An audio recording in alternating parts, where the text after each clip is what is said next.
ఓం శ్రీ మహాగణాధిపతయే నమ. ఓం శ్రీ మహాసరస్వత్యై నమ. ఓం శ్రీ గురుభ్యో నమ. హరి ఓం. ఓం గణానాం త్వా గణపతిగం హవామహే కవిం కవీనాముపమశ్రవస్తమం జ్యేష్ఠరాజం బ్రహ్మణాం బ్రహ్మణస్పత ఆనశృణ్వన్మోతిభిः సేదసాదనం. ఓం ప్రణో దేవీ సరస్వతీ వాజేభిర్వాజినీవతి ధీనామవిత్రియవతు. ఓం నారాయణం పద్మభువం వసిష్ఠం శక్తిం చ తత్పుత్రపరాశరం చ వ్యాసం శుకం గౌడపదం మహాంతం గోవిందయోగీంద్రమథాస్య శిష్యం శ్రీశంకరాచార్యమథాస్య పద్మపాదం చ హస్తామలకం చ శిష్యం తంత్రోటకం వార్తికకారమన్యానస్మద్గురూన్ సంతతమానతోస్మి. శృతిస్మృతిపురాణానామాలయం కరుణాలయం నమామి భగవత్పాదం శంకరం లోకశంకరం. శంకరం శంకరాచార్యం కేశవం బాదరాయణం సూత్రభాష్యకృతౌ వందే భగవంతౌ పునః పునః. ఈశ్వరో గురురాత్మేతి మూర్తిభేద విభాగిని వ్యోమవద్వ్యాప్తదేహాయ దక్షిణామూర్తయే నమః. ఓం నమో బ్రహ్మాదిభ్యః బ్రహ్మ విద్యా సంప్రదాయకర్తృభ్యః వంశఋషిభ్యః మహద్భ్యః నమో గురుభ్యః. సర్వోపప్లవరహితః ప్రజ్ఞానఘనః ప్రత్యగర్థః బ్రహ్మైవాహమస్మి. ఓం పార్థాయ ప్రతిబోధితాం భగవతా నారాయణేన స్వయం వ్యాసేన గ్రథితాం పురాణమునినా మధ్యే మహాభారతం అద్వైతామృతవర్షిణీం భగవతీమష్టాదశాధ్యాయినీం అంబ త్వామనుసందధామి భగవద్గీతే భవద్వేషిణీం. నమోऽस्तु ते व्यासविशालबुद्धे फुल्लारविन्दायत पत्रनेत्र येन त्वया भारततैलपूर्णः प्रज्वालितो ज्ञानमयप्रदीपः प्रपन्नपारिजाताय तोत्रवेत्रैकपाणये ज्ञानमुद्राय कृष्णाय गीतामृतदुहे नमः. वाचकः प्रणवो यस्य क्रीडावस्त्वखिलं जगत् श्रुतिराज्ञा वपुर्ज्ञानं तं वन्दे देवकीसुतं. सर्वोपनिषदो गावो दोग्धा गोपालनन्दनः पार्थो वत्सः सुधीर्भोक्ता दुग्धं गीतामृतं महत्. वसुदेवसुतं देवं कंसचाणूरमर्दनं देवकी परमानन्दं कृष्णं वन्दे जगद्गुरुं. भीष्मद्रोणतटा जयद्रथजरा गान्धारनीलोत्पला शल्यग्राहवती कृपेण वहिनी कर्णेन वेलाकुला अश्वत्थामविकर्णघोरमकरा दुर्योधनावर्तिनी सोत्तीर्णा खलु पाण्डवैरणनदी कैवर्तके केशवे. पाराशर्यवचः सरोजममलङ्गीतार्थगन्धोत्कटं नानाख्यानककेसरं हरिकथा सद्भानुना बोधितं. लोके सज्जनषट्पदैरहरः पेपीयमानं मुदा भूयाद्भारतपङ्कजं कलिमलप्रध्वंसि न श्रेयसे. मूकं करोति वाचालं पङ्गुं लङ्घयते गिरिं यत्कृपातमहं वन्दे परमानन्दमाधवं. यं ब्रह्मा वरुणेन्द्ररुद्रमरुतस्तुन्वन्ति दिव्यैस्तवैः वेदैः साङ्गपदक्रमोपनिषदैर्गायन्ति यं सामगाः ध्यानावस्थिततद्गतेन मनसा पश्यन्ति यं योगिनः यस्यान्तं न विदुःसुरासुरगणा देवाय तस्मै नमः. ओं गुरुर्ब्रह्मा गुरुर्विष्णुः गुरुर्देवो महेश्वरः गुरुः साक्षात् परब्रह्म तस्मै श्रीगुरवे नमः. ఇందులో ముందర ఋగ్వేదంలో ఉండేటటువంటి కొన్ని కొటేషన్స్ తీసుకున్నారు, ఉపనిషత్తులో కొన్ని కొటేషన్స్ తీసుకున్నారు. ఏనం వేత్తి హంతారం యశ్చైనం అన్యతే హతం ఉభౌతౌ నవిజానీతః నాయం హంతి నహన్యతే అని ఇక్కడ ఈ శ్లోకం కేంద్రంగా పెట్టుకుని చర్చ జరుగుతోంది. నేను నేను చంపుతున్నాను, వాడి చేత నేను చంపబడుతున్నాను అనేటటువంటి ఈ మాటలు అనేటటువంటి వాళ్ళు ఇద్దరు కూడా దేహాత్మభావంతో ఉన్నారు. వాళ్ళిద్దరు కూడా అజ్ఞానులే. వాళ్ళిద్దరికీ కూడా అసలు విషయం తెలియదు. నాయం హంతి, నిజంగా లోపల ఉండేటటువంటిది ఆత్మ అనేటటువంటిది. అయం నా హంతి, ఈ ఆత్మ అది ఎవరిని అది నా హంతి, అది ఎవరిని చంపదు. నా హన్యతే, ఎవరి చేత చంపబడదు. ఇది ఇంపార్టెంట్ దీని కాన్సెప్ట్. ఇంకా దీని మీద ఆధారపడి చర్చ జరుగుతోంది. ఇక్కడ ఇందులోంచి తర్వాత శ్లోకంలో కూడా చూసాం మనం. ఇక్కడ దీనికి ఇప్పుడు ఇంపార్టెంట్ శ్లోకం ఏంటంటే ఇక్కడ 21వ శ్లోకం ఇది. అంటే మనం భాష్యంలో వెళ్ళిపోయే శ్లోకాన్ని మర్చిపోవద్దు. వేదా వినాశనం, ఇప్పుడు ఈ శ్లోకానికి భాష్యం నడుస్తోందండి. వేదా వినాశనం నిత్యం ఏన మజమవ్యయం కథం స పురుష కార్త కం ఘాతయతి హంతికం. ఇక్కడ ఇక్కడ పదవిభాగం వేదాహ వినాశనం కాదు, గుర్తుపెట్టుకోండి. పదవిభాగం అది వేద అవినాశనం. వేద ప్లస్ అవినాశనం సవర్ణ దీర్ఘసంధి తప్ప పదవిభాగం వేద అంటే వేదాహని చెప్పచ్చు, వినాశనం అంటే వినాశనం, రెండు పదాలు విడిగా ఉన్నట్టు అనిపిస్తుంది. కాదు, ఇక్కడ ఇక్కడ వేద అవినాశనం. ఆ ఆత్మ అనేటటువంటిది అవినాశి, నాశనము లేనటువంటిది, నిత్యమైనటువంటిది, అజమయ, పుట్టుక లేనటువంటిది, తరుగుదల లేనటువంటిది అని చెప్పి, అటువంటి ఆ ఆత్మ ఎవరైతే ఇటువంటి ఆత్మను వేద తెలుసుకుంటాడో, ఏనం వేద, ఇక్కడ మధ్యలో చూడండి, ఏన మజమ ఏనం ఏనం వేద. ఎవడైతే ఏనం, ఇంతవరకు చెప్పినటువంటి అవినాశి అయినటువంటి, నిత్యమైనటువంటి, అజమయ్యేనటువంటి, అవ్యమైనటువంటి ఆత్మను, ఏనం అంటే ఇతనిని, ఇతని అంటే ఆత్మను, ఎవరైతే ఈ లక్షణాలు ఉన్నటువంటి ఆత్మను వేద తెలుసుకున్నాడు అనే మాట ఏమిటంటే, ఇక్కడ ఆత్మ జ్ఞానము కలిగిన వాడు అయిపోయాడు, వాడు ఆత్మజ్ఞాని. వాడు అలాంటి వాడు కథం సపురుష, ఆ వ్యక్తి, హే పార్థ, ఓ అర్జున, కథం కం ఘాతయతి, ఎవరు ఇంకోటి చేత ఎలా చంపిస్తాడయ్యా, కం హంతి, ఎవరిని చంపుతాడయ్యా అంటే ఆ రెండు కూడా చంపడం సాధ్యం కాదు, చంపించడానికి ప్రయత్నం చేయడం కూడా జరగదు. అంటే చంపించడమే సాధ్యం కాబట్టి చంపబడడం అనేది కూడా అసాధ్యమే అని ఇక్కడ స్థూలంగా భావం చెప్పుకొని, ఇక్కడ ఈ చంపుట చంపించబడుట అనేటువంటి ఆ రెండు మాటలకే కాదు, అన్ని కర్మలకి కూడా ఆ ఆత్మకి ఏ రకమైనటువంటి అది విక్రియమైనటువంటిది, ఏ రకమైనటువంటి అది కర్మలకి దానికి సంబంధము లేదు. చంపడం అనే కర్మే కాదు, భోజనం చేయడం కానీ, మంచినీళ్ళు తాగడం కానీ, నడవడం కానీ, పడుకోవడం, ఏ పని లేదు దానికి. ఆత్మ వికారరహితం అనే కారణం ఉంది కనుక ఇవన్నీ కూడా జరుగుతాయా. అలాంటప్పుడు ఆ పని చేస్తున్నాడు, ఈ పని చేస్తున్నాడు అని చెప్పడం ఎలా సాధ్యం అవుతుందయ్యా అంటూ అక్కడ చెప్పుకొస్తారు. దీని మీద మనం కొంత భాష్యం అయిందండి. ఇప్పుడు విదుష అంటే విద్వాన్ అంటే థియరిటికల్ నాలెడ్జ్ ఉన్నటువంటి వాడు కాదు, ఆత్మజ్ఞానిని గుర్తుపెట్టుకోండి. మనకి పురుష సూక్తంలో కూడా ఇదే వాక్యం వస్తున్నాయి. విద్వాంస ఆ అమృత ఇహ భవతి అని వాక్యం వస్తుందండి. విద్వాన్ అనే పదమే సరిగ్గా ఇదే పదం భగవద్గీతలో. ఇక్కడ వేదంలో ఉన్నటువంటి పదాన్ని ఇక్కడ మళ్ళీ విద్వాన్ సహా అమృత ఇహ భవతి. ఈ లోకంలో ఉండగానే వాడు జీవన్ముక్తుడు అయిపోతాడు, అమృతుడు. వాడి మరణం లేదు. మరణం అంటే దేహానికి కాదు, ఆత్మకి. వాడికి తెలిసింది అది విద్వాన్, వాడు ఆత్మజ్ఞానం అయ్యాడు. అది మన పురుష సూక్తంలో వచ్చే వాక్యం అండి. అదే మాట ఇక్కడ విదుష కం కర్మ అసంభవే, విశేషమైనటువంటి కారణం ఏమిటయ్యా అని అంటూ ఇక్కడి నుంచి అతను వ్యవధిస్తే దీని మీద కొంత భాగ్యం అని చెప్పున్నాం. చెప్పాను కదయ్యా నీకు, ఆత్మ అవిక్రియం అని చెప్పాను కదా, అదే సర్వకర్మలకి అసంభవత్వానికి కారణం అని. ఇంకా దాని మీద చిరవలు పర్వాల కింద జరుగుతోంది చర్చ అంతా కూడా. జరిగిన తర్వాత కూడా ఇంకా అంటే పూర్వపక్షి ప్రశ్న వేస్తున్నట్టు, సిద్ధాంతి సమాధానం చెప్తున్నట్టు ఇదంతా అయింది. అయితే ఇక్కడ ఇందులో ఉన్నాం మనం. నన్ను విద్యాపి అవిదుష ఏవ విధీయతే. ఏమయ్యా, ఇక్కడ చెప్పినటువంటి అక్కడ విద్వాన్ అనే మాట లేదా విదుష అనే మాట వాడినా, విద్వాన్ అంటే తెలుసున్నటువంటి వాడు. ఇది ఎవడికి చెప్పడానికి వచ్చింది మాట? తెలుసున్నటువంటి వాడికి చెప్పడానికి వచ్చిందా, తెలియని వాడికి చెప్పడానికి వచ్చిందా? ఆత్మజ్ఞానం పొందిన వాడికి చెప్పినట్టు అవుతుందా, ఆత్మజ్ఞానం పొందని వాడికి చెబుతోందా? అంటే ఇక్కడ ఈ మాట విద్య అంటే అవిద్య అనేది ఎలా వస్తుందో అది చెప్పారు.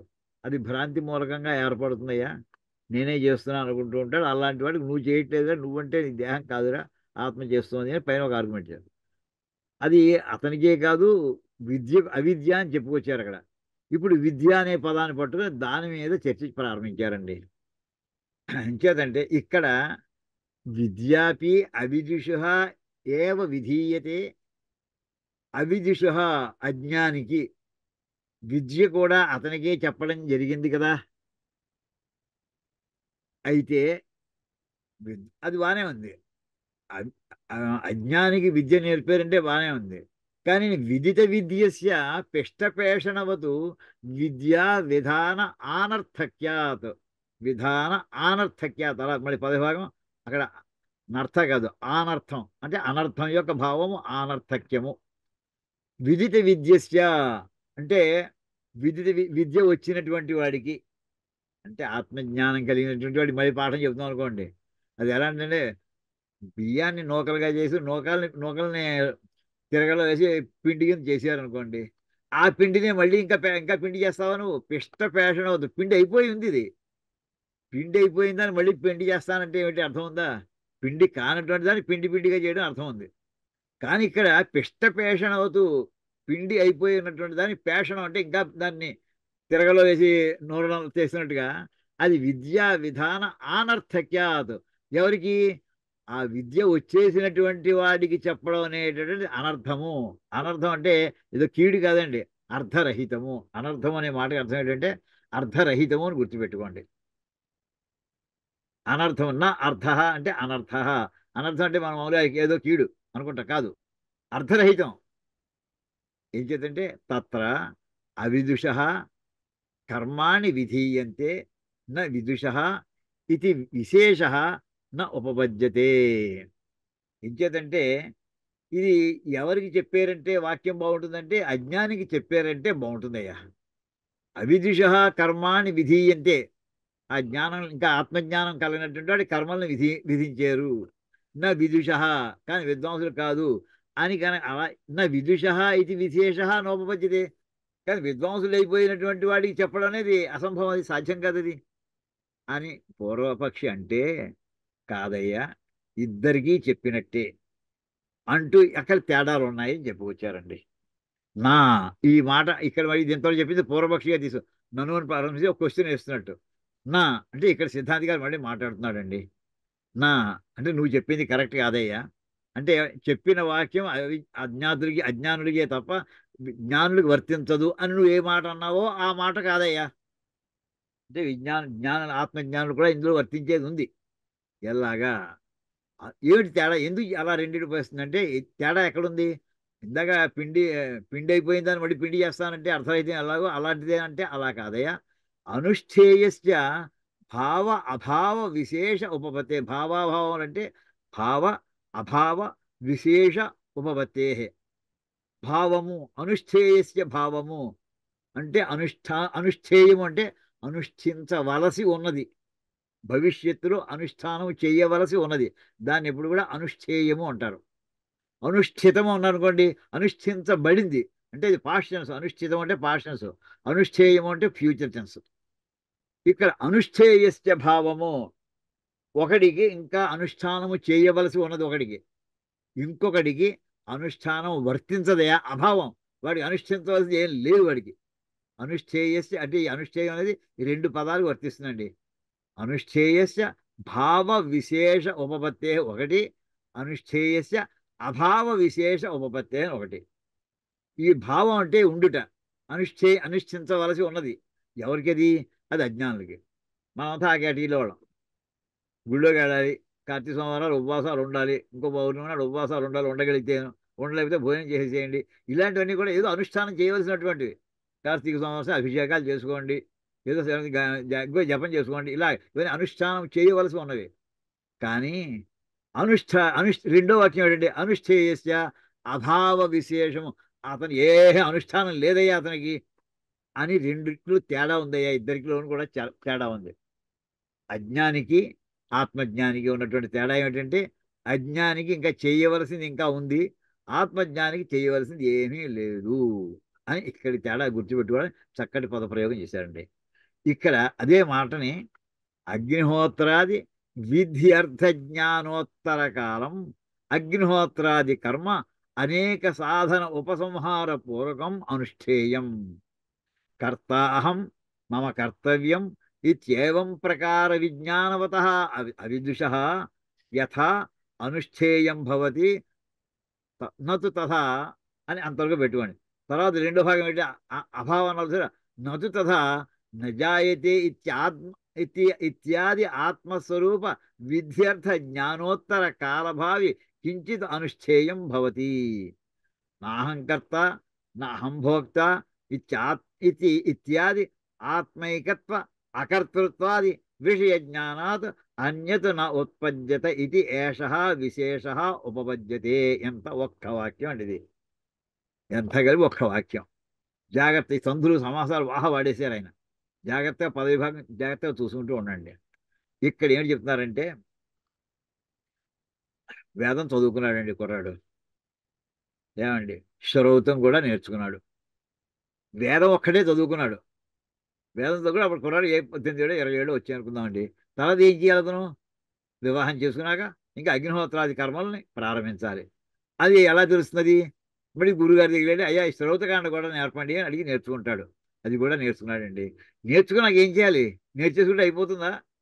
నేర్చుకున్నాక ఆచరించాలి. అగ్నిహోత్రాలు ప్రారంభించాలి, ఆధానం చేయాలి. అగ్ని ఆధానం చేసి త్రేతాగ్ని సంపాదించుకోవాలి. అవకాశాన్ని బట్టి యజ్ఞాలు చేయాలి. ఎంతవరకు వీలైతే అంతవరకు చేసుకుంటూ వెళ్ళాలి. ఇక్కడ ఆ మాట చెప్తున్నాను. వేదాధ్యయనం అయిపోయిన తర్వాత అగ్నిహోత్రాది విధ్యర్థ విధి అగ్నిహోత్రాది పదవిభాగం చేసుకోండి సంధిలు. అగ్నిహోత్రాది విధి అర్థజ్ఞాన ఉత్తర కాలం. అగ్నిహోత్రం అంటే యజ్ఞాలు. యజ్ఞాలు ఆది అన్నారు కదా. అగ్నిహోత్రం సంపాదించుకొనుట, యజ్ఞం చేయుట, ఇవన్నీ ఎలా చేయాలో మొదట తెలుసుకోవాలి. ఏమీ తెలియనటువంటి వాడు వచ్చి సంకల్పం చేసి ఏమన్నా నా యజ్ఞం చేయించడానికి కాదు. వీడు చేయించేటటువంటి వాడు కాదు, చేసేటటువంటి వాడికి ఏం కావాలి?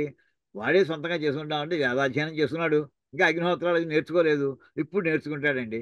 ఎందుకు నేర్చుకుంటాడు? ఆ నేర్చుకుంటే పదం ఎక్స్ప్లెయిన్ చేస్తున్నాడు. అగ్నిహోత్రాది విధి, చేయవలసినటువంటి అగ్నిహోత్రము మొదలైనటువంటి కర్మలు ఏవైతే ఉన్నాయో వాటి యొక్క అర్థజ్ఞానము. అంటే ఎలా చేయాలి, ఆచమనం ఎప్పుడు చేయాలి, అగ్నిహోత్రం ఎప్పుడు ప్రారంభించాలి, అరణ్యం ఎక్కడ ఎప్పుడు ప్రారంభించాలి, చేసేప్పుడు ఏం చేయాలి, అగ్నిహోత్రాన్ని ఆటోమేటిక్గా సృష్టి ఎలా చేయించాలి, ఈ విధానాలు విధానాలు అంటేనే విధానం అనేది అర్థజ్ఞానం. అర్థజ్ఞానం అంటే ఆ వస్తువు యజ్ఞం చేయడంలో వచ్చేటటువంటి వస్తువులన్నీ కూడా ఎలాగ చెయ్యాలి అంటే ప్రాసెసింగ్ అనమాట. అర్థజ్ఞానం ప్రాసెసింగ్. అది అదంతా వచ్చిన తర్వాత ఓకే, ఇప్పుడు వేదాధ్యయనం చిన్నప్పుడు అయిపోయింది. ఇప్పుడు అగ్నిహోత్రం ఎలా పెట్టాలో తెలుసుకున్నాడు. అగ్నిహోత్రం ఏ పరికరాలు కావాలో కూడా చేసుకుంటాడు. జ్ఞాన ఉత్తర కాలం అంటే యజ్ఞాలు ఎలా చేయాలో అది తెలుసుకున్న తర్వాత కాలం. ఉత్తర కాలం అంటే నేర్చుకోవడం అయిన తర్వాత ఇప్పుడు ఏం చేయాలంటే ఇంకా అగ్నిహోత్రం ప్రారంభించాలి. గురుగారిని నేర్చుకొచ్చాడు, శ్రోతగంట నేర్చుకున్నాడు, యజ్ఞం ఎలా చేయాలో నేర్చుకున్నాడు. అక్కడ అయిపోలేదు, అది తర్వాత చెయ్యాలి. అగ్నిహోత్రాది కర్మ అనుష్ఠేయం. ఇక్కడ చూడండి, అగ్నిహోత్రము మొదలైనటువంటి కర్మ అనుష్ఠేయము, అనుష్ఠానము చేయవలసి ఉన్నది. అది ఎటువంటిది? అగ్నిహోత్రాది కర్మ ఈజీగా అక్కడ ఇంటికి వచ్చి మొన్నడు అరగంటలో ప్రారంభించేసింది కాదు. దానికి అనేక సాధన ఉపసంహార పూర్వకం చాలా వస్తువులు మెటీరియల్స్ అన్ని కూడా ఎక్వైర్ చేసి పెట్టుకోవాలి. అగ్నిహోత్రం కావాలంటే, యజ్ఞం కావాలని చేద్దామంటే ముందర సమితులు ఉన్నాయా? సమితులు వర్షాకాలంలో బయలుదేరుతా అంటే కుదరదు, ఎండు పూలలు కావాలి. అంటే వాటిని ఎండబెట్టుకొని ఉండాలి, పూర్వమే ఏర్పాటు చేసుకోవాలి. ఇప్పుడు చదువుకొచ్చాడు, వర్షాకాలం ప్రారంభమైంది, ఆ వర్షాలు తగ్గిదా ఆగాలి. ఆగిన తర్వాత మళ్ళీ సమితులు సంపాదించుకోవాలి. అవి తడిగా ఉంటే పొగ వస్తుంది తప్ప మంట రాదు. అంచేత అది దాకా ఉండాలి. సరిపోదు, వచ్చినటువంటి ఋత్వికులు చేయించని ఇతను ఒక్కడు చేసుకోలేడు. ఒక యజ్ఞానికి 17 మంది సహాయం కావాలి. ఒకసారి ఎక్కువ మంది ఉంటారు, కొంతమంది తక్కువ ఉండొచ్చు. వాళ్ళందరికీ దక్షిణలు ఇవ్వాలి. ఆ దక్షిణ ద్రవ్యాన్ని ముందర సిద్ధం చేసుకోవాలి. వీడు డబ్బున్నటువంటి వాడు కాకపోవచ్చు. అప్పుడు ఎవరైతే దాతలు ఎవరైనా ఉంటే వాళ్ళని వెళ్ళి ఆశ్రయించాలి. వెళ్ళి వెంటనే ఇచ్చేస్తారని గ్యారంటీ ఏం లేదు ఎవరు కూడాను. ఓ ఊళ్ళో ఇచ్చేస్తారని లేదు. ఎక్కడెక్కడ దాతలు ఉన్నారో వాళ్ళందరికీ వీడి మీద నమ్మకం కలగాలి. ఎవరు చేస్తున్నారు, ఎవరబ్బాయి, ఎవరు చదువుకున్నావు, ఏం చదువుకున్నావు, వాళ్ళు ఏమైనా ప్రశ్న చేస్తే సమాధానం చెప్పిట్లో ఉండాలి. ఈ ప్రాసెస్ అంతా వీటన్నింటినీ సాధనాలు అంటారు. ఒక సాధన కాదు, అనేక సాధన ఉపసంహారం అంటే అన్ని రకాల ప్రయత్నాలు చేయడం అంటారు. దాన్నే మనం అనేక సాధన ఉపసంహార పూర్వకం అన్ని ప్రయత్నాలు చేసుకున్నాక అంటే ద్రవ్యము, తర్వాత మెటీరియల్స్, ఇంకా చేసే ఇంట్లో వాళ్ళందరూ కూడా నెలలో ఉంటారా, వాళ్ళు బయట ఉంటారా, ఇవన్నీ లెక్కలు చూసుకోవడం, బంధువులు పిలిచేదంటే బంధువులు పిలుచుకోవడం, ఈవేళ యజ్ఞాలు చేస్తామంటే అడ్డం పెట్టేటటువంటి డిపార్ట్మెంట్ వాళ్ళు తెలుసు ముందర పర్మిషన్ తీసుకోవడం, లేదా వాళ్ళు తెలియకుండా ఎక్కడో అజ్ఞాతంగా చేసుకోవడం, ఇవన్నీ సిద్ధం చేసుకున్నాక అప్పుడు అగ్నిహోత్రాది కర్మ అనుష్ఠేయం. ఇంత ఏర్పాటు చేసుకోవాలండి. అనుష్ఠానం చేసేప్పుడు ఏం చేస్తాడు వాడు? ఆ చేసేప్పుడు సంకల్పం చెప్పేప్పుడు కర్త అహం, నేను చేస్తున్నాను సంకల్పం చెప్తాడు. అహం శ్రీమాన్ సోన్సో గోత్ర, నా పేరు ఆ పేరు చెప్పుకుంటాడు. కరిష్యే అంటాడు. అక్కడ ఏమైందంట? కర్త అహం అని డిక్లేర్ చేశాడు, నేను కర్తని. తర్వాత అందులో ఏమంటాడంటే దేనికోసం చేస్తున్నాడు? సర్వ మనకి మమోపాత్త దురిత క్షయ మమ ఉపాత్త దురిత క్షయ ద్వారా పరమేశ్వర ప్రీత్యర్థం. మమ అని వాడుతున్నాడు. అంటే ఇది మమ కర్తవ్యం, అది నేను చేయవలసి ఉంది కనుక నేను చేస్తున్నాను కూడా. మమ కూడా అందులో చెప్పుకుంటున్నాం. అహం చెప్పుకున్నాం, మమ చెప్పుకున్నాం. ఇది ఏవం ప్రకార విజ్ఞానవత అవిదుష. ఇది తెలిసింది కానీ వీడు ఆత్మజ్ఞానం అయ్యాడా? కాలేదు ఇంకాను. అంచేత ఇలాగ తెలిసినటువంటి అజ్ఞాని. అంటే ఇంత తెలుసుకుంటే అదే మన జ్ఞానం అనుకుంటున్నామండి. ఇంత తెలుసుకుంటే వీడు వేదార్థం తెలిసి, ఆ వేదం చదువుకుని, వేదార్థం తెలుసుకుని, శాస్త్రాలు తెలుసుకుని, శ్రోతం తెలుసుకుంటే చివరి శంకరాచార్య వారు ఆయన ఏం కేటగిరీలో పెట్టేశాడంటే అజ్ఞాని అని పేరు పెట్టేశాడండి. మనమేమో పెద్ద ఎదుగు బీఎస్సీ చదివో ఎంఎస్సీ చదివో మనమేమో బ్రహ్మాండం జ్ఞానం మనం అనుకుంటున్నాం. అది వేదం జోలికే వెళ్ళలేదు. వేదంలోకి వెళితేనే ఇంకా అంత దూరం పరిశ్రమ చేస్తే అతను అజ్ఞానంలో మనం ఏమనాలి? ఆ, అవి అజ్ఞానం అనడానికి కూడా క్వాలిఫికేషన్ సరిపోలేదు మనకి. అది అలాంటి స్థాయిలో మనం ఉన్నాం. ఇది కేవం ప్రకార విజ్ఞానవత. ఈ విజ్ఞానం ఉంది ఇతనికి. వేదం ఏ మంత్రం చదవాలో తెలుసును, ఏ మంత్రం యజుర్వేదంలో, ఏ మంత్రం ఋగ్వేదంలో చెప్పాలి, ఏ మంత్రం సామవేదంలో చెప్పాలి, ఏ మంత్రం అథర్వవేదం చెప్పాలి, ఇవన్నీ క్షుణ్ణంగా తెలుసుకొచ్చేసాడు. కానీ అలాంటి వాడు అవిదుష, అలాంటి అజ్ఞానికి యథా అనుష్ఠేయం భవతి. అలాంటి వాడు యజ్ఞం చేస్తున్నాడే. నతు తథా, కానీ ఇతను చేసే పద్ధతి ఇది. కానీ ఆత్మజ్ఞాని అయినటువంటి వాడు వాడు నేర్చుకోవాలి. ఇందాక చూడండి, ఇందులో చెప్పింది మొట్టమొదటి నేర్చుకొనుట, నేర్చుకుని అనుష్ఠానం చేయడానికి రెండు స్టేజ్లు ఉన్నాయి ఇక్కడ. ఇందాక వాడికి వేదాధ్యయనం చేయుట, తర్వాత కర్మలు చేయడానికి కావాల్సినటువంటి ఆ విషయాన్ని నేర్చుకొనుట, అనుష్ఠానం చేయుట. నేర్చుకోవడం అంత ఒక భాగం, అనుష్ఠానం చేయడం రెండో భాగం. ఇక్కడ ఆత్మజ్ఞానం ఎలాగా? నతు తథా, అలా కాదయ్యా. నజాయతే ఇది ఇత్యాది ఆత్మస్వరూప. ఇక్కడ అదే పదాలు మళ్ళీ పడతారు. విద్యర్థ జ్ఞానోత్తర కాల భావి కించిత్ అనుష్ఠేయం భవతి. ఇక్కడ నా ఇక్కడి అండి, నా అనుష్ఠేయం భవతి. ఇతని అనుష్ఠానం చేయడానికి ఏమీ లేదు. ఎవరికి? ఆత్మజ్ఞానికి. ఎప్పుడు? నజాయతే మ్రియతే వా కదాచిత్ అని ఆత్మజ్ఞానికి.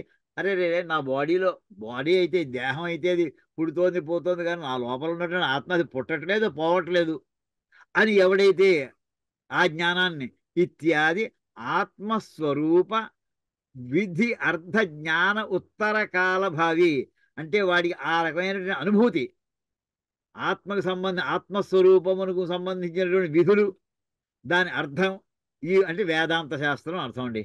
ఈ వేదాంత శాస్త్రాన్ని వాడి ఎంతవరకు జ్ఞాన ఉత్తర కాల భవి, అది వాడికి ఆత్మ అనుభూతి కూడా పొందేడు వాడు. రమణ మహర్షి స్థాయికి వచ్చేసాడండి. వాడు వైరాగ్య స్థితిలో వెళ్ళిపోయాడు. ఆత్మదర్శనం జరిగింది. వాడి ఉత్తరకాలి ఆత్మజ్ఞానం కలిగిన తర్వాత ఇంకోటి చేయవలసి ఏముందండి? కించిద్ అనుష్ఠేయం నభవతి.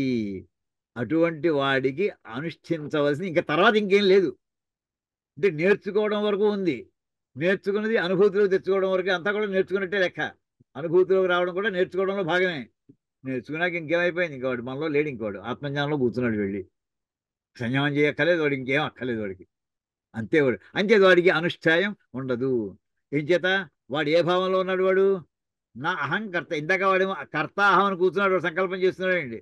ఇక్కడ అహన్న కర్త, నేను కర్తను కాదు. అక్కడ అహం అంటే ఎవరు? ఆత్మ. ఈ ఆత్మ నేను కర్తను కాదు.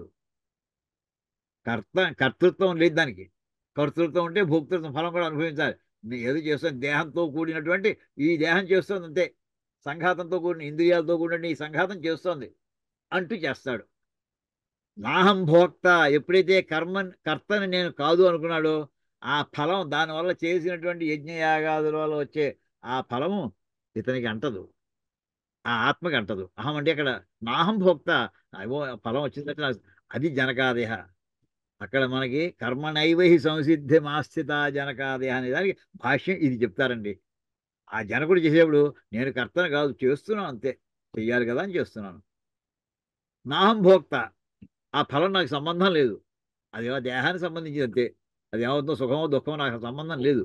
ఆ స్థితిలో ఇత్యాది ఆత్మ ఏకత్వ అకర్త చూడండి ఇక్కడ మళ్ళీ సవర్ణ దీర్ఘాలు ఎక్కువ వాడేశారు.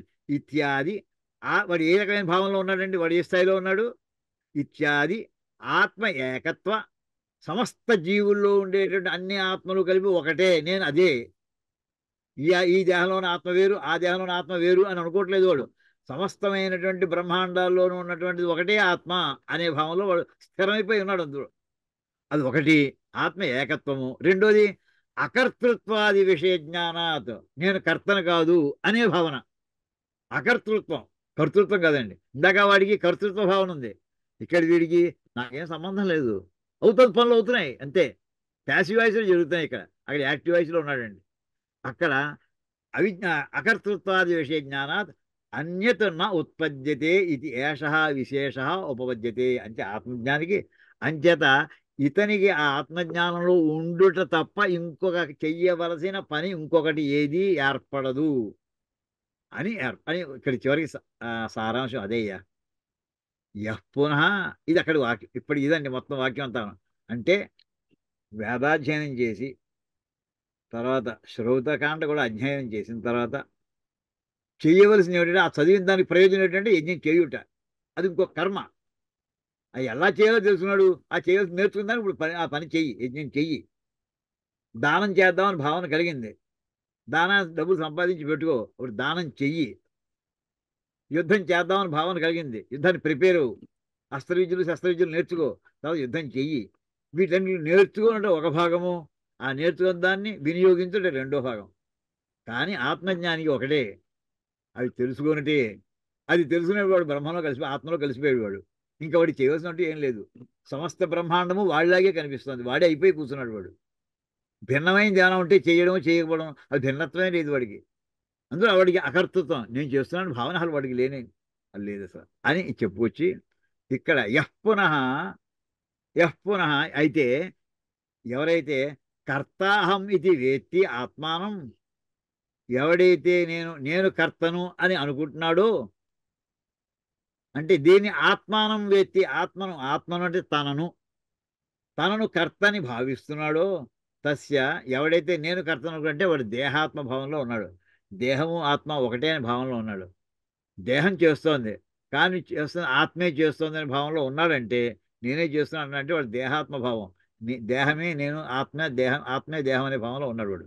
వాడికి నేను చేస్తున్నాను అనుకున్నాడు, మమ ఇదం కర్తవ్యం ఇది అవశ్యం భావిని బుద్ధి స్యాత్. నేను చేస్తున్నానంటే ఇది నేను చేయవలసిన పనిది, జరిగి తీరవలసిన పని, అవశ్యం భావిని తప్పక జరగవలసింది అని వాడి మనసులో ఖచ్చితంగా అంటారు సార్. ఆ మాటకి అర్థం ఏంటంటే సంస్కృతంలో అవశ్యం భావిని, ఖచ్చితంగా, అవశ్యం, తప్పకుండా ఆ వాడికి ఆ రకమైన బుద్ధి పుట్టి తీరుతుంది. ఏమని, ఇది నా కర్తవ్యంగా నేను చేస్తున్నానయ్యా, సరదాగా చేయట్లేదు, వేదం చెప్పింది నేను చేస్తున్నాను, యజ్ఞం చేయమని చెప్పింది నేను చేస్తున్నాను, అది నా కర్తవ్యం అని అంటాడు వాడు. తదపేక్షయ, అందుకోసం వాడు ఏం చేస్తాడని ఇందాక చెప్పిన మళ్ళీ వివరిస్తున్నాడు. తదపేక్షయ అంచేత సహా అధిక్రియతే ఇది తం ప్రతి కర్మాణి, అందుచేత సచ అవిద్వాన్ సహా అధిక్రియతే, అంచేత వాడు నాకు అధికారము ఉన్నది. అధికారం అంటే చేయుడు ఎలిజిబిలిటీ అని అర్థం. అధికారం అంటే పవర్ ఉందని కాదండి, ఎలిజిబిలిటీ ఉన్నది. తదపేక్షయ అంటే నేను కర్మ చేయుట నాకు కర్తవ్యము అని వాడికి ఆ భావన కలిగింది కనుక సహా అధిక్రియతే, వాడు ఆ పనులు నిమగ్నం అవుతాడు వాడు. ఇది తం ప్రతి కర్మాణి అంటే పనులన్నిటితోటి వాడు సంబంధం పెట్టుకుంటాడు. వాడు ఎటువంటి వాడయ్యా, ఇంత సిద్ధపడి చేసిన సచ అవిద్వాన్, వాడు అవిద్వాంసుడే. ఇందాక చదువుకుని చేద్దాం అనుకునేవాడు, ఇప్పుడు వాడు కూడా. అంటే ఇందాక ఈ కర్మలన్నింటిలో కూడా ఎవడైతే నిమగ్నం అయిపోయినాడో వాడు కూడా. అంటే ఇందాక చూడండి, అంటే ఇక చా అనే పదం వాడారు ఎందుకు అంటే మరియు. అంటే ఇందాక నేను చంపుతున్నాను అని ఒక పని చేస్తున్నాను అనుకోండి, నేను యజ్ఞం చేస్తున్నాను అని అనుకోవడం, వీడి చేత నేను చంపబడుతున్నాను అది రెండో కేటగిరీ. అంటే వాడు మరియు వీడు అని అన్నట్టుగా ఇక్కడ కూడా అవిద్వాన్, అంచేత ఇక్కడ పనులన్నీ కూడా నా చేత జరుగుతున్నాయి అనే భావంతో ఎవడైతే అవిద్వాన్, రెండో కేటగిరీ వాడు కూడా అవిద్వాంసుడే. చేస్తున్నానే వాడే కాదు, నా వల్ల ఈ పని జరుగుతోంది అనే భావంతో ఉన్నవాడు కూడా ప్రతివాడు అజ్ఞాని. అంచేత ఏమన్నారంటే ఉభౌ, ఇందాక చెప్పిన శ్లోకంలో వెనకాల శ్లోకం అందుకోసం చదివండి. ఉభౌతౌ న విజానీత, తౌ ఆ ఇద్దరు ఉభౌ తౌ ఆ ఇద్దరు కూడా నా విజానీత వాళ్ళిద్దరు కూడా జ్ఞానం వాళ్ళు సంపాదించలేదయ్యా, అజ్ఞానంలో ఉన్నారయ్యా. ఇది వచనాత్ విశేషితస్య చ విదుష కర్మ. ఇది ఎవరికి? ఇది అజ్ఞానులకు సంబంధించిన వాక్యం అక్కడ 19వ శ్లోకంలో చెప్పాడు. ఇప్పుడు ఆత్మజ్ఞానికి సంబంధించిన వాక్యం ఎక్కడ చెప్పాడయా? 21వ శ్లోకంలో చెప్పాడయా, చూసుకో. విశేషితస్య చ విదుష, అక్కడేమో అజ్ఞానులు అన్నారు, అవిదుషులు. వీడు విశేషితస్య విదుష. విదుష అంటే ఆత్మజ్ఞానిகளுని. విశేషితస్య కర్మ ఆక్షేప, వీడి కర్మ ఎక్కడయ్యా? వీడి చంపడం ఎక్కడ? వీడి చేత వాడు చావడం ఎక్కడ అని ఆ మాట ఎక్కడైతే ఉందో, అంటే కర్మ ఆక్షేప, కర్మే లేదే, కర్మనే హేళన చేయడం ఎవరికి? ఇది ఆత్మజ్ఞానికి. అంచేత కథం స పురుష, వాడు చంపడం ఏంటయ్యా? వాడు చెప్పాడు నమ్ముతామా?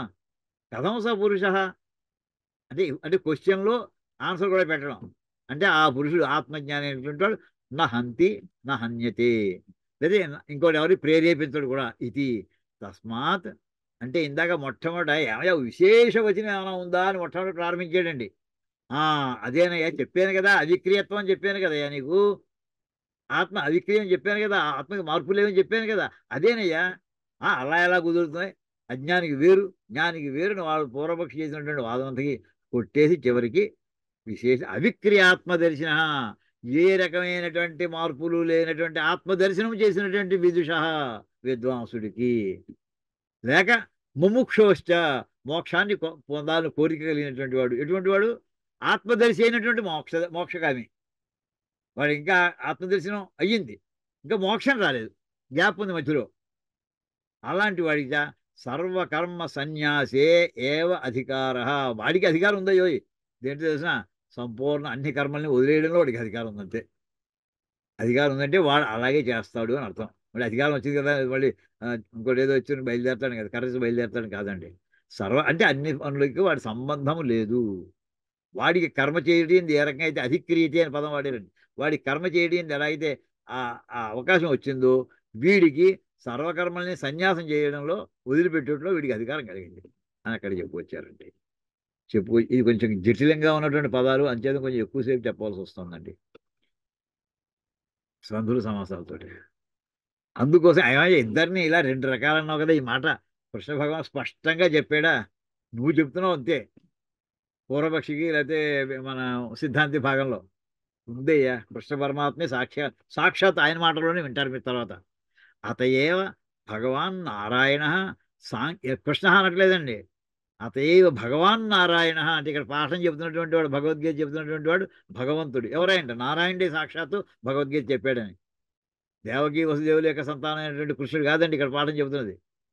భగవాన్ ఉవాచ అంటే అతయేవ భగవాన్ నారాయణ సాంఖ్యాన్ విదుష అవిదుషిష్ట కర్మిణ ప్రవిభజ్య ద్వే నిష్ఠే గ్రాహయతి. అందుకోసమే ఈ చదువుకున్నటువంటి వాళ్ళని, జ్ఞానుల్ని అజ్ఞానుల్ని 2 కేటగిరీస్ కింద చేసేసాడయ్యా. ఆయనే చేశాడు, నేను చేయడం కాదు. భాష్యకర్త నేను చేయడం కాదు, కృష్ణ పరమాత్మే చేసేసాడు, నారాయణుడే చేసేసాడు. ఏమని? విదుష జ్ఞానులు ఎవరయ్యా? సాంఖ్యవాదులందరూ కూడా. ఇది సాంఖ్యయోగం 2వ అధ్యాయం పేరు సాంఖ్యయోగం. సాంఖ్యం అంటే జ్ఞానం అని. అంచేత సాంఖ్యాను విదుష, సాంఖ్యయోగాన్ని అనుసరించేటటువంటి వాళ్ళందరూ కూడా విద్వాంసులని, ఆత్మజ్ఞానాన్ని. కర్మిణ అవిదుష, ఈ కర్మలు చేస్తామని బయలుదేరేటటువంటి వాళ్ళందరూ కూడా కర్మిణ అంటే కర్మలు చేసేటటువంటి వాడు. వీళ్ళంతా కూడా అజ్ఞానులని ప్రవిభజ్య 2 కేటగిరీస్ కింద విడతీసి ద్వే నిష్ఠే గ్రాహయతి, ఇద్దరిని చెరువు పక్కకి కూర్చోబెట్టి ఇద్దరు వీళ్ళ లక్షణాలు ఇవి వాళ్ళ లక్షణాలు ఇవి స్పష్టంగా చెప్పాడయ్యా. ఎక్కడ చెప్పాడు? రాబోయే అధ్యాయంలో వస్తుంది, 3వ అధ్యాయంలో 3వ శ్లోకంలో వస్తుంది. ఏమని చెప్పాడు? జ్ఞానయోగేన సాంఖ్యానాం కర్మయోగేన యోగినాం అనే మాట రాబోతోంది. ఇంకా మనం 2వ అధ్యాయంలోనే ఉన్నాం. అంతే చెప్పదలుచుని ఇక్కడ ఇంకో మాటలో చెప్పాడంతే. అంటే సాంఖ్యానాం సాంఖ్యుడికి అంటే జ్ఞాన మార్గంలో వెళ్ళేటటువంటి వాడు జ్ఞానయోగము. కర్మయోగంలో ఉంటామయ్యా వాళ్ళు ఎలిజిబిలిటీ నోటి ఎంబీఏ చదివేటువంటి ఎంబీఏ కోర్సు సిలబస్ ఉంటుంది, మెడిసిన్ చేస్తే మెడిసిన్ సిలబస్ ఉంటుంది. వీళ్ళ సిలబస్ వేరు, వాళ్ళ సిలబస్ వేరు. అలాగా యోగినాం కర్మయోగేనా, యోగి అంటే కర్మయోగులండి. కర్మ కావాలని కోరుకునేటటువంటి వాడు, కర్మ చేద్దామని భావంతో ఉన్నటువంటి వాడు, అలాంటి వాడికి కర్మయోగం. ఇది అలాగ 2 రకాల సబ్జెక్టుల కింద విడతీసి ప్రవిభజ్య స్పష్టంగా క్లియర్గా విడతీసి ఆయన మొత్తం పాఠం చెప్పాడయ్యా భగవద్గీతలో. తథాచ అదే రకంగా ఈయనే కాదు, కృష్ణ పరమాత్మే కాదు, శుక మహర్షికి వ్యాస మహర్షి కూడా అలాగే చెప్పారటండి. ఆ వాక్యం పట్టుకొస్తున్నారు. ఇది మహాభారతంలో శాంతి పర్వంలో ఉన్న వాక్యాన్ని కూడా ఇప్పుడు శంకర్లు మనకి రిఫరెన్స్ ఇస్తున్నారు. మనకి తెలియదు ఈ విషయం ఏమిటది. తథాచ పుత్రాయ ఆహ భగవాన్ వ్యాస. భగవాన్ వ్యాస ఎప్పుడు కూడా పెద్దవాళ్ళని సంబోధించేప్పుడు భగవాన్ వాడతాడు. పూజ్యులు అని అర్థం అండి. ఒకసారి వాళ్ళ అభిప్రాయంతో ఏకీభవించవచ్చు, ఏకీభవించకపోవచ్చు. వాళ్ళ గౌరవమే తక్కువ కాదు. భగవాన్ వ్యాస, ఓసారి భగవాన్ బుద్ధ అని, అంటే భగవాన్ పూజ్యుడైనటువంటి, అక్కడ భగవంతుడు అని అర్థం కాదండి, పూజ్యుడైనటువంటి బుద్ధుడు ఇలా అన్నాడు అని చెప్పి, కింటు తత్తుచ్చం, కానీ అతను చెప్పినటువంటిది అంగీకారం కాదు మాకు అంటారు శంకర్ల చోట. అరే ఓ పక్కన పూజ్యుడని వర్ణిస్తున్నావు కదా, కావచ్చు, ఆయన వ్యక్తిగతంగా నాకు గౌరవం ఉంది, కానీ ఆయన చెప్పిన విషయం మాత్రం అది అవైదికం, అంతే, అది అంగీకారం కాదు మాకు. అంటే వ్యక్తిని గౌరవిస్తూ ఉండాలి. సంబోధన చేసేప్పుడు చాలా మర్యాద నిలబెట్టాలి. కోర్టులో, సుప్రీంకోర్టులో కూడా అదే జాగ్రత్తగా మాట్లాడే ముందర. నువ్వు అన్నా హిజ్ లార్డ్షిప్ అంటుంటారు అక్కడ, అలాగనమాట.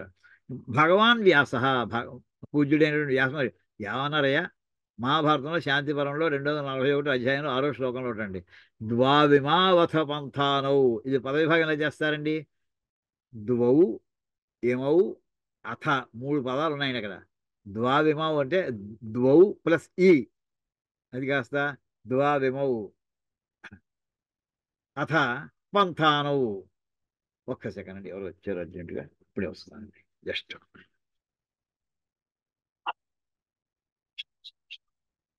అంచేత ఇక్కడ ద్వావిమావథ పంథాను అథ, అయితే తర్వాత అబ్బాయి వెంటనే అబ్బాయి, ఏమో ద్వౌ పంథాను, 2 మార్గాలు ఉన్నాయి. ఇత్యాది ఏమిటో మార్గాలు. తథాచ క్రియాపథశ్చైవ పురస్తాద్ పశ్చాత్ సన్యాసశ్చ. మొదటి మార్గం ఏంటంటే క్రియాపథం, అంటే కర్మ మార్గం. పురస్తాద్ అంటే ముందు, ముందు సన్యాసం తీసుకున్న తర్వాత కర్మలో వెళ్ళడానికి కుదరదండి. సన్యాసం ఫైనల్. అంతే, సన్యాసం తీసుకుని వెనక్కి వచ్చేది ఇర్రిట్రేవబుల్, అది ఇర్రివర్సబుల్, వెనక్కి రావడం కుదరదు.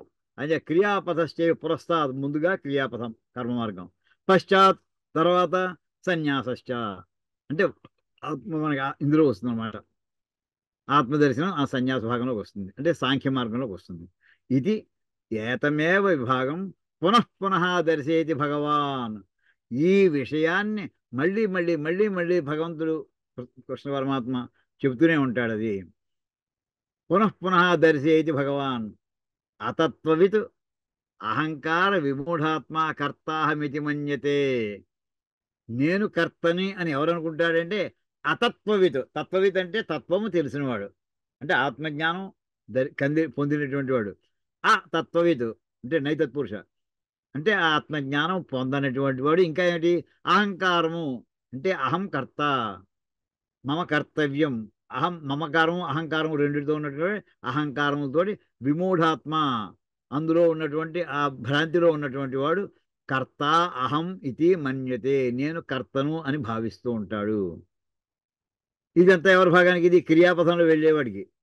రెండోది తత్వవిత్తు, ఆత్మజ్ఞానం పొందినటువంటి వాడు నాహంకర్త, అక్కడ వాక్యం అది, నా అహంకరోమి, నేనేం చేయట్లేదు, అంటే ఆత్మ అవిక్రీయమైనది కనుక.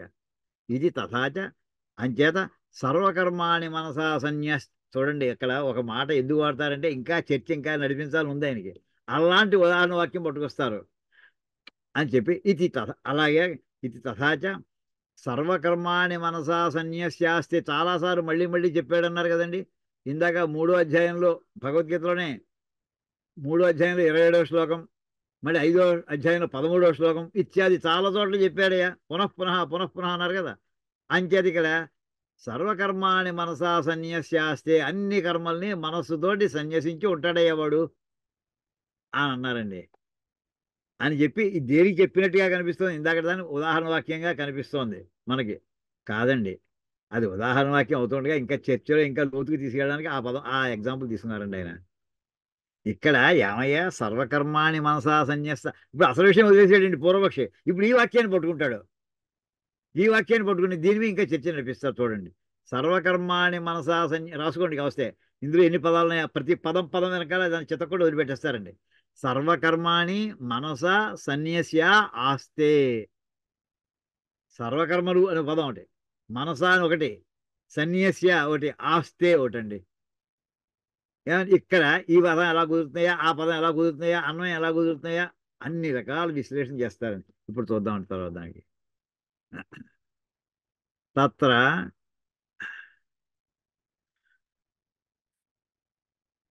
కేచిత్ కేచిత్ పండితం మన్యాహ వదంతి. కేచిత్ పండితం మన్యాహ. పండితం మన్యాహ అంటే నేను పండితుణ్ణి అనుకునేటటువంటి వాడు, వాడు పండితుడు కాదనమాట. కానీ పండితుడు కానటువంటి వాడు నేను పండితుడిని అనుకుంటున్నాడు వాడు. అలాంటి వాడు కేచిత్ కొంతమంది ఇలా అంటుంటారయ్యా. ఏమిటి అంటే జన్మాది షడ్భావ విక్రియారహిత అవిక్రియ అకర్త ఏక అహం ఆత్మ ఇది నా కస్యచిత్ జ్ఞానం ఉత్పద్యతే అని అన్నారండి. అలాంటి పండితుడిని అనుకునేవాడు అంటే అజ్ఞానులనే అర్థం. ఇంకా పండితుడు అనుకుంటున్నాడంటే వాడు పండితుడు కాదని. అలాంటి వాడు ఏమనుకుంటారు, ఇవన్నీ ఇది అవదయ్యా, ఇంత ఇది అసంభవమైన మాటలు చెప్పేవయ్యా నువ్వు. ఏమిటి అసంభవమైన మాట? ఎవడు కూడా నేను అవిక్రియుణ్ణి, నాలో మార్పు రాదు అని అంటే ఎవరు ఒప్పుకుంటాడా? జన్మాది షడ్భావ విక్రియారహిత. మీరేదో షడ్భావ వికారాలు చెప్పుకున్నామండి. ఈ షడ్భావ వికారాలు వర్తించవయ్యా మనకి అసలు, ఎవడికి వర్తించవు. నాకు కస్యచిత్ ఎవడికి ఇలాంటి జ్ఞానం కలగదు అని ఖచ్చితంగా డిక్లేర్ చేస్తున్నాడండి వాడు. జన్మాది అంటే చెప్పుకున్నామండి, జాయతే అస్థి, మన 6 రకాల లక్షణాలు చెప్పుకున్నామండి అక్కడ. 6 రకాల లక్షణాలు జన్మాది షడ్భావ విక్రియ రహిత. 6 రకములైన జన్మము, ఉండుట, పరిణామము, ఇవన్నీ ఉన్నాయి కదండి. ఈ 6 రకాలు చెప్పుకున్నాం. వర్ధతే, తర్వాత అపక్షీయతి, వినశ్యతి. ఈ 6 రకాల వికారములు లేకుండా ఉండుట నా కస్యచిత్ ఉత్పద్యతే, ఎవ్వడికి జరగదు. అందరికీ 6 రకాలు ఉండి తీరతాయి. ఒకటి. ఎవడు చెప్తున్నాడండి మాట? పండితుడు కానటువంటి వాడు అంటున్నాడు. ఇంకోటి కూడా ఏమన్నాడు ఇక్కడ వాడిన పదాలని కూడా, అవిక్రియ, ఏ రకమైనటువంటి మార్పులు లేనటువంటి వాడు ఆత్మ అని చెప్పా. లేదే అసంభవమయ్యా, ఆత్మ మార్పులు వచ్చి తీరుతాయి. అకర్త, అది కర్తను కాను అనుకోవడం తప్పయ్యా. కర్తే అది, అది కాకపోతే ఇంకెవరు? ఏక, ఇందాక చెప్పాను సమస్త బ్రహ్మాండాల్లో ఉన్నంత ఒకటే ఆత్మ, ఎవడాత్మ వేరు వేరు కాదు అనేటటువంటిది. ఏక మొత్తం అంతా అని ఏదైతే ఉందో అలా కూడా ఎవడు ఉండలేడే, అసంభవం. నాకు నేనే, మీకు మీరే, దానికి అదే. అలా విడివిడిగా ఉంటుంది తప్ప ఏకంగా ఒకటే ఉండదు. అహం ఆత్మ, అటువంటి నేను, అహం అంటే ఆత్మస్వరూపుణ్ణి అని నా కస్యచిత్ జ్ఞానం ఉత్పద్యతే, ఎవ్వడికి ఇలాంటి ఆలోచన జ్ఞానము పుట్టదు. నా ఉత్పద్యతే, కస్యచిత్ జ్ఞానం నా ఉత్పద్యతే, ఎవడికి ఇలాంటి జ్ఞానం కలగదయ్యా అంటున్నాడు వాడు. అవన్నీ ఉంటే కదయ్యా యస్మిన్ సతి సర్వకర్మ సన్యాస ఉపదిశ్యతే. ఇప్పుడు సర్వకర్మ సన్యాసం అనేది ఏమిటి? కర్మలు చేసేటటువంటి కర్మలు వదిలిపెట్టమని. అసలు ఎవరికైనా ఇలాంటి ఆలోచన కలిగితే కదయ్యా సర్వకర్మ సన్యాసం అనేది ఉంటుంది. నేను కర్తను కాను అనే భావన వచ్చాక అన్ని కర్మలు వదిలేస్తాడు వాడు. అసలు ఆ ఆలోచన రానప్పుడు ఈ సర్వకర్మ సన్యాసం ఎక్కడొస్తాయి మాట, ఇది చల్లదయ్యా అంటూ ఒక అవిద్వాంసుడు, అజ్ఞాని ఇలా పలుకుతూ, ఇలా కొంతమంది అజ్ఞానులు ఉన్నారు, మాట్లాడుతూ ఉంటారు. వీళ్ళే ఎలాంటి వాళ్ళంటే మనకి రాడికల్స్, ఇవాళ చెప్పుకునేటటువంటి భౌతికవాదులు.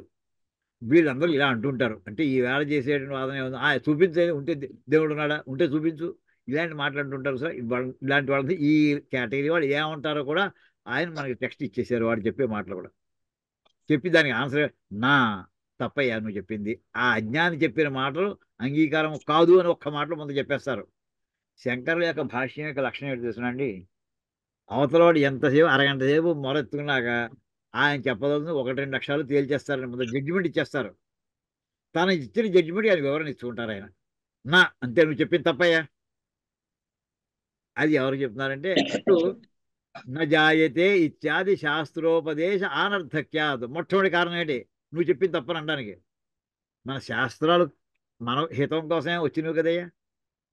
ఇప్పుడు నువ్వు కనుక నువ్వు చెప్పిందే నేను అంగీకరిస్తే, మరి నజాయతే మ్రియతే వా కదాచిత్ అనే వాక్యం చూసా, ఈ చెప్పినటువంటి ఉపనిషత్తులు ఇవన్నీ కూడా శుద్ధ వేస్ట్ అవుతాయి నువ్వు చెప్పిన వల్ల.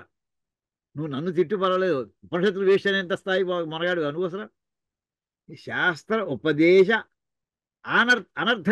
అనర్థక్యాత్ శాస్త్రోపదేశము. శాస్త్రం అంటే వేదము, ఉపనిషత్తులు ఇవన్నీ కూడా శాస్త్రం అంటామండి. శాస్త్రం అంటే ఒక్క మీమాంస శాస్త్రం ఇలాంటివే కాదు. అదే కాదు. శాస్త్రం అనే మాట శాసించేది. వేదం శాసిస్తుంది. వేదాంతం వేదంలో భాగం అది. ఏమండి అంచేత వేదం అని అర్థం. శాస్త్రోపదేశ వేదంలో ఉండే అంగములైనటువంటి అన్నీ కూడా ఆ శాస్త్రాన్ని కూడా ఆ చేసే ఉపదేశాలన్నీ కూడా వాటిని అర్ధరహితం అయిపోతాయి. ఇందాక చెప్పానండి. ఆనర్థక్యము అనే మాట ఏమిటంటే అనర్థము. అనర్థము అనే మాట నుంచి వచ్చింది ఆనర్థక్యము. అంటే అర్ధరహితం అవుతాయి. యథాచ శాస్త్ర ఉపదేశ సామర్థ్యాత్ ధర్మ అధర్మ అస్తిత్వ విజ్ఞానం కర్తుశ్చ దేహాంతర సంబంధ జ్ఞానంచ ఉత్పద్యతే తథా శాస్త్రాత్ తస్యైవ ఆత్మనః అవిక్రియత్వ అకర్తృత్వ ఏకత్వాది విజ్ఞానం కస్మాదున ఉత్పద్యతే ఇది ప్రష్టవ్యాహతే. వాళ్ళని ఒక్క మాట ఈ ఎదురు ప్రశ్న వేయాలి. వాళ్ళని పిచ్చి పిచ్చిగా మాట్లాడే వాళ్ళందరూ కూడా ఎదురు ప్రశ్న వేయాలి. ఏమిటిటా? ఏమయ్యా, నీకు దానం చేయాలి, నీకు ఎలా అనిపించిందయ్యా? ఓ మంచి పని చేద్దాం అనిపించింది. ఎక్కడో చదువుకున్నావు, ఎవరో చెప్పారు, ఎక్కడో చూసావు నువ్వు. దానివల్ల నీకు బుద్ధి పుట్టింది ఓ మంచి పని చేద్దామని. అది మంచి పని నువ్వు అంగీకరిస్తున్నావు కదా. అది చెడు పని అయితే నువ్వు చేయవు. ఇది నీకు మామూలుగా మనం ఏమంటామంటే వేదంలో చెప్పింది కనుక అంటాం మేము. వేదంలోనో పురాణంలోనో ఇతిహాసంలో ఎక్కడో చెప్పారు. అంచేత శాస్త్ర ఉపదేశ సామర్థ్యాలు వేదశాస్త్రాలలో చెప్పబడినటువంటి విషయం యొక్క సమర్థత వల్ల అప్పుడు ఇది మంచి పని, ఇది చేయాలి, ఇది చెడ్డ పని, ఇది చేయకూడదు. ధర్మ అధర్మ అస్తిత్వ విజ్ఞానం. ఇది ధర్మము, ఇది అధర్మము. అస్తిత్వము అంటే ధర్మము ఉండుట, ఇది అధర్మం ఉండుట. అంటే ఇలా చేస్తే ధర్మం జరుగుతుంది. అవతలాన్ని పీడించుట, అవతలాన్ని సంతోషపెట్టుట. మహాభారతం అంతా చెప్పేసిన తర్వాత వ్యాస మహర్షిని ఎవరో అడిగట్టండి, ఏ లక్ష శ్లోకాలు రాసేవయ్యా, ఎవరికి టైం ఉంటుందయ్యా? నువ్వు రాసిన దానికి కొన్ని వ్యాసఘట్టాలను కూడా ఉన్నాయంటే ఎవరికి అర్థమవుతుందయ్యా అసలు? మాకంత చదివే ఓపిక లేదయ్యా. నువ్వు చెప్పదులే, ఒక్క శ్లోకంలో చెప్పవయ్యా మొత్తం భారతం యొక్క సమ్మరీ అంతా కూడా ఒక్క శ్లోకంలో చెప్పానట. ఆయన శ్లోకం అంత శ్లోకం అంటే 4 చరణాలు చెప్పారు. 4 చరణాలు ఎందుకయ్యా, 2 చరణాలు చెప్పేస్తానే అన్నట్టు ఆయన వ్యాస మహర్షి. ఏంటంటే పరోపకార పుణ్యాయ పాపాయ పరపీడనం. రాని వాళ్ళు ఎవరైనా ఉంటే రాసుకోండి. చాలామంది ఈ వాక్యం అందరికీ వచ్చే ఉంటుంది. రాకపోతే రాసుకోండి. చిన్న చిన్న వాక్యాలు, పెద్ద కష్టమే కాదు. పరోపకార పుణ్యాయ అది ఒక చరణం. పాపాయ పరపీడనం అది 2 చరణం. అంతే అయిపోయింది. ఇది మొత్తం భారతం యొక్క సమ్మరి అన్నట్టండి. పరులకు ఉపకారం చేస్తే దానివల్ల పుణ్యం వస్తుంది. అవతల వాళ్ళని ఇబ్బంది పెడితే నీకు పాపం వస్తుంది. పాపాయ పరపీడనం, అవతలని బాధ పెడితే నీకు పాపం వస్తుంది. ఇదండి ఆ మాట. ఇక్కడ ధర్మ అధర్మ అస్తిత్వ విజ్ఞానం అంటే ధర్మం చేయరాబాయ్, అధర్మాలు చేయకురా, ఇవన్నీ కలిపి ధర్మాధర్మములు ఉండుటను గురించినటువంటి విజ్ఞానం. ఇంకోటి ఏం చెప్పారు? ధర్మం చేస్తే ఏ రకమైనటువంటి మరుజన్మ ఎలా వస్తుంది, పాపాలు చేస్తే మళ్ళీ జన్మలు ఎలా పుడతాం.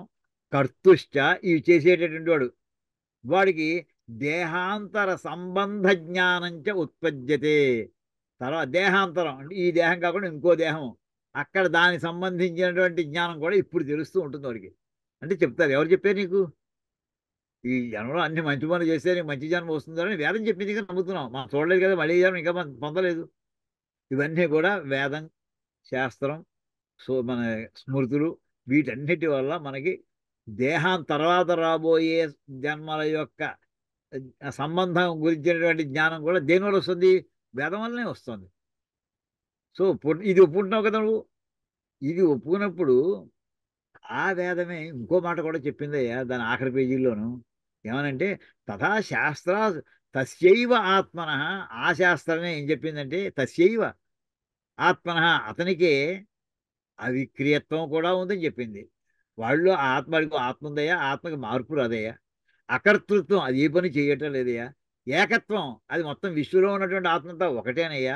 ఇత్యాది విజ్ఞానం ఇది కూడా ఉంటుంది అని ఆ వేదం చెప్పింది. నువ్వు వేదం చివరి నుంచి మొదటి నుంచి చివరిదా చదివావు కదా, చదివి మాట్లాడుతున్నావు కదా, అదేం ఉండదని అన్నావు.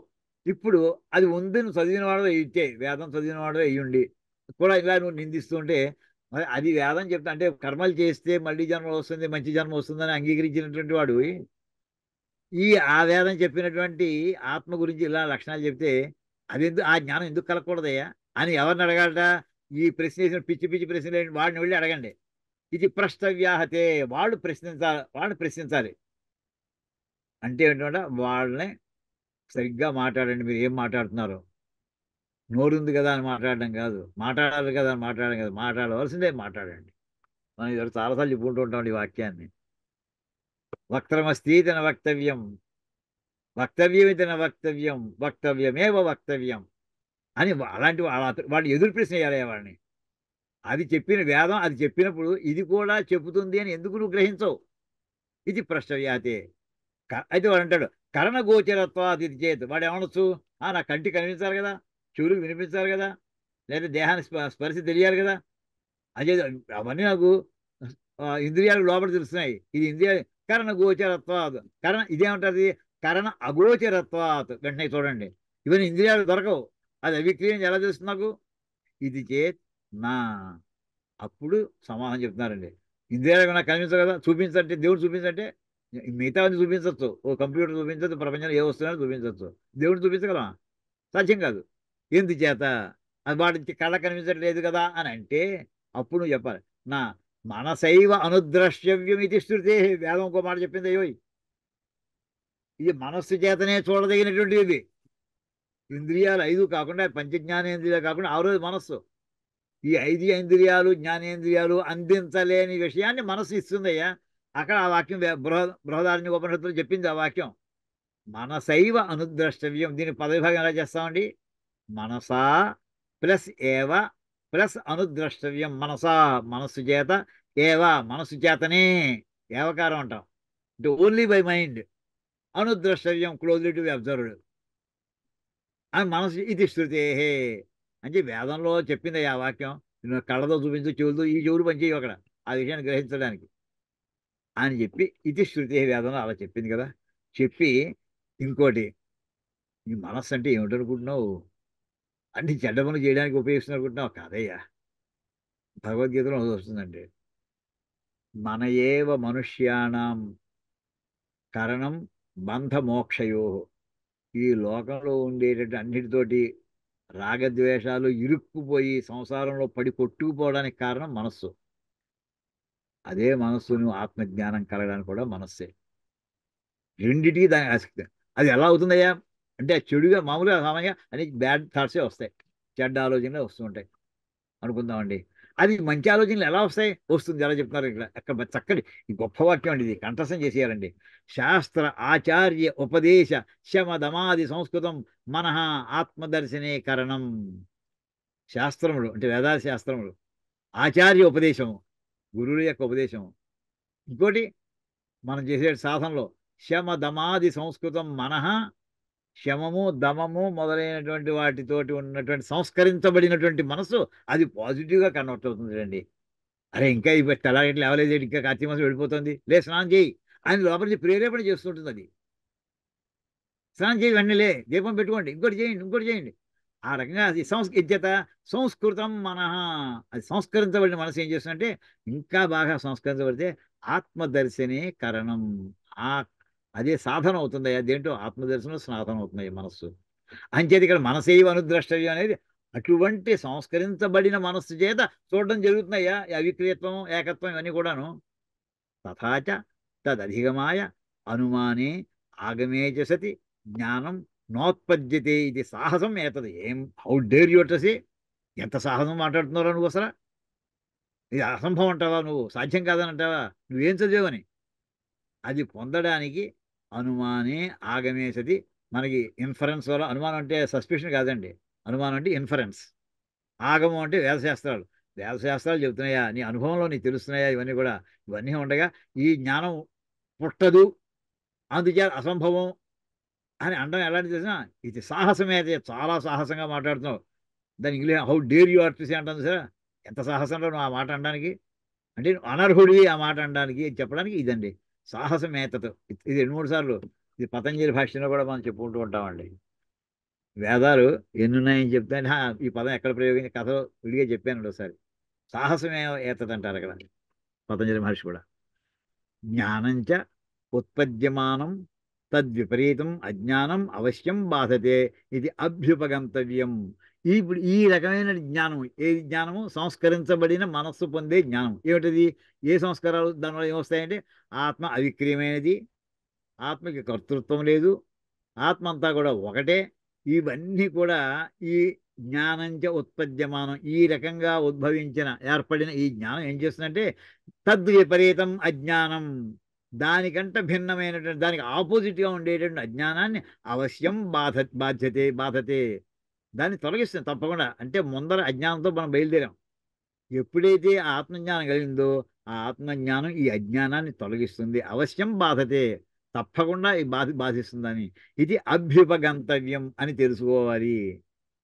తచ్చ అజ్ఞానం దర్శితం. ఏమని ఇక్కడ అజ్ఞానం ఏమని ఉంటుందండి?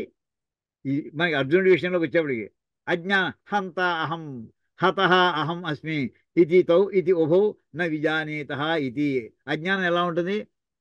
హంత అహం, అహం హంత, నేను చంపేవాడిని, అహం హత అస్మి, నేను వాడి చేత చంపబడుతున్నాను అని, ఇది ఉభౌ న విజానీత అని, ఇద్దరూ కూడా తెలుసుకోలేదు వీళ్ళు అనేది. ఇదంతా అజ్ఞానానికి సంబంధించిన వాక్యాలు ఇవి. అత్రచ ఆత్మనః హననక్రియాయా కర్తృత్వం కర్మత్వం హేతుకర్తృత్వం చ అజ్ఞానకృతం దర్శితం. ఇంతవరకు ఈ రకంగా ఆత్మకి హనన క్రియాయా, హననము అంటే చంపుట అనేటటువంటి పనులు, కర్తృత్వము, కర్తృత్వం అంటే హంత అహం అనేది, నేను చంపుతున్నాను. కర్మత్వం, నేను కర్మ అంటే చంపుట అనే, చంపబడుట అనే క్రియలు నేను కర్మనైపోయాను. అవన్నీ కూడా హేతుకర్తృత్వం, ఇది చంపడానికి నేను కారణం, ఇంతమంది సైన్యంలో ఇంతమంది చంపడానికి నేను కారణం అవుతున్నాను. ఇవన్నీ కూడా అజ్ఞానకృతం దర్శితం, ఇవన్నీ కూడా అజ్ఞానం చేత ఏర్పడుతున్న విషయం చెప్పడం జరిగింది అని ఈ రకంగా చెప్పి, ఈ తర్వాత తచ్చ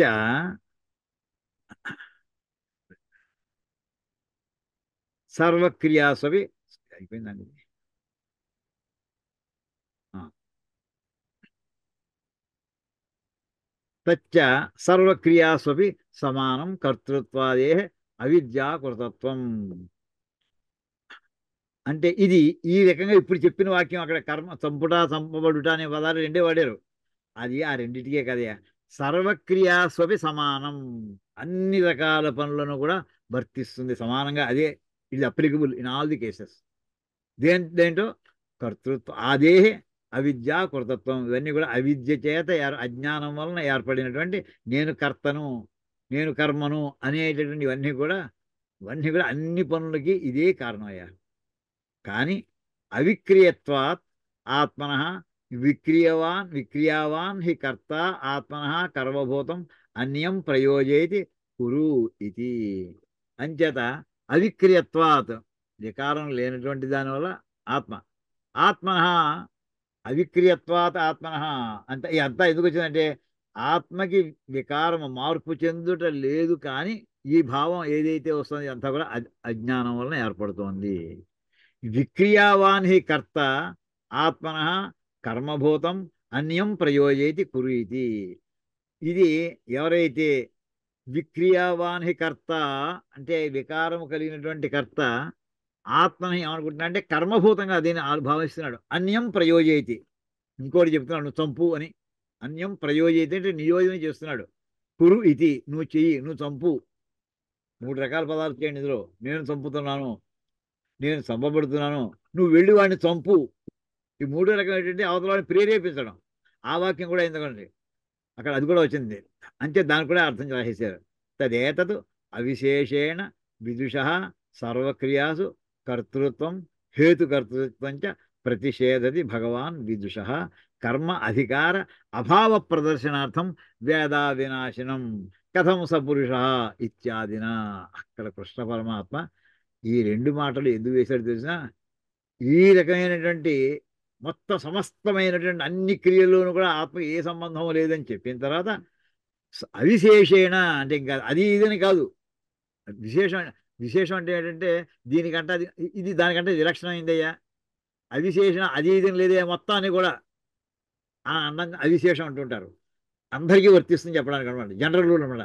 విదుష అంటే విద్వాంసుడికి ఆత్మజ్ఞానికి సర్వక్రియాసు కర్తృత్వం, సమస్తమైనటువంటి క్రియలలో కర్తృత్వం ప్రతిషేధతి, అక్కడ తీసుకోండి. వాడికి అన్ని రకాల పనులను కూడా కర్తృత్వమును నిషేధించుతున్నది. హేతుకర్తృత్వంచ అంటే అవతల వాడు చేయడానికి ప్రేరేపిస్తాడు, నువ్వు వెళ్ళి చంపు అని అన్నది కూడా హేతుకర్తృత్వం. అది అది కూడా నిషేధిస్తుంది. అంటే వాడు చంపడు, వాడు చంపమని ఎవడికి చెప్పడు. ఇలాగ కర్మభాగం ఉంది కనుక భగవాన్ విష కర్మ అధికార అభావ ప్రదర్శనార్థం, అందుచేత ఈ రకమైనటువంటి ఇదేమీ లేదు అని చెప్పడానికి ఎవరికి, ఆత్మజ్ఞానికి, విదుష. అందుకోసం వేద అవినాశనం, అవినాశనం నాశనము లేనటువంటి ఆత్మను ఎవడైతే తెలుసుకుంటాడో వాడు, కథం స పురుష, ఆ మనిషి అంటే ఆత్మజ్ఞానం కలిగినటువంటి వాడు ఎలా చంపుతాడే వీడు అసలు, అంటే ఎలా చంపుతున్నాను అనుకుంటాడు. అసలు వాడు చంపడు, దేహంతో సంబంధం లేదు, వాడు డీలింగ్ అయిపోయాడు. ఇత్యాదిన క్వ పునః విదుష అధికార, మరి అయితే ఈ విద్వాంసుడికి అధికారం ఎక్కడుందయ్యా వీడికి, క్వ ఎక్కడ, పునః విదుష అధికార ఇది ఏతదపి ఉక్తం పూర్వమేవ. మరి ఇంతవరకు అజ్ఞానంతో ఉండి రకరకాల మాటలన్నీ మాట్లాడుతున్నాం, మరి వీడు ఎలా చంపుతాడన్నావు, మరి వీడు ఏం చేయాలో వీడు ఎక్కడైనా ఒక వాక్యం ఉందా అసలు, ఆత్మజ్ఞానం అయినటువంటి వాడు ఏం చెయ్యాలి అని ఎక్కడైనా ఉందా, ఉందయ్యా. ఎక్కడంటే 3వ అధ్యాయంలో రాబోతోంది. ఏతది ఉక్తం పూర్వమేవ జ్ఞానయోగి, ఇంతకుముందు ఉదాహరణ ఇచ్చాను కదా, జ్ఞానయోగి అయిన సాంఖ్యానం, ఈ ఆత్మజ్ఞానం పొందిన వాళ్ళు కూడా జ్ఞానయోగంలో ఉండుటయే వాళ్ళ కర్తవ్యం అంతే, ఇంకోటి ఏం లేదు వాళ్ళకి పని. అందులో ఆత్మజ్ఞానంలో అలా లీనమైపోయి ఉండడమే. తథాచ, అందుచేతనే ఇంక తర్వాత వక్ష్యతి, ఇంక రాబోయే అధ్యాయంలో చెప్పబోతున్నాడు. సర్వకర్మ సన్యాసం వక్ష్యతి సర్వకర్మాణి మనసా ఇత్యాదిన. అంచేత 5వ అధ్యాయంలో 13వ శ్లోకం ఇత్యాదిన ఇంకా చాలా చోట్ల కూడా ఈ ఆత్మజ్ఞానికి సమస్తమైన కర్మల నుండి సన్యాసమును వక్ష్యతి చెప్పబోవుచున్నాడు, చెప్పదలుచుకున్నాడు అని అక్కడికి తీసుకొచ్చి వదిలిపెట్టారండి. చెప్పిన తర్వాత నెక్స్ట్ మళ్ళీ ఇక్కడ మళ్ళీ ఈ మాట పట్టుకున్నాడండి. ఇందాక చెప్పాను సరే, ఒక వాక్యాన్ని ఆయన ఉదాహరణగా చెబుతూ ఇంకా ఆర్గ్యుమెంట్ లోపలికి తీసుకెళ్ళడానికి దాన్ని ప్రయోగిస్తారు ఇక్కడ. ఇక్కడికి ఆపుకుందామండి ఈవేళ. ఇంకేదంటే ఇవన్నీ కూడా కొంచెం స్లోగా చెప్పుకోవాల్సింది, మెల్లగా చెప్పుకోవాల్సింది, టైం పట్టినా పర్వాలేదు. ఇక్కడికి ఆపుకుందాం. ఓం కాయేన వాచా మనసేంద్రియైర్వా బుద్ధ్యాత్మనా వా ప్రకృతే స్వభావాత్ కరోమి యద్యత్ సకలం పరస్మై నారాయణాయేతి సమర్పయామి. హరి ఓం తత్సద్. బ్రహ్మార్పణమస్తు. శ్రీ సీతారామార్పణమస్తు. ఓం తత్సత్.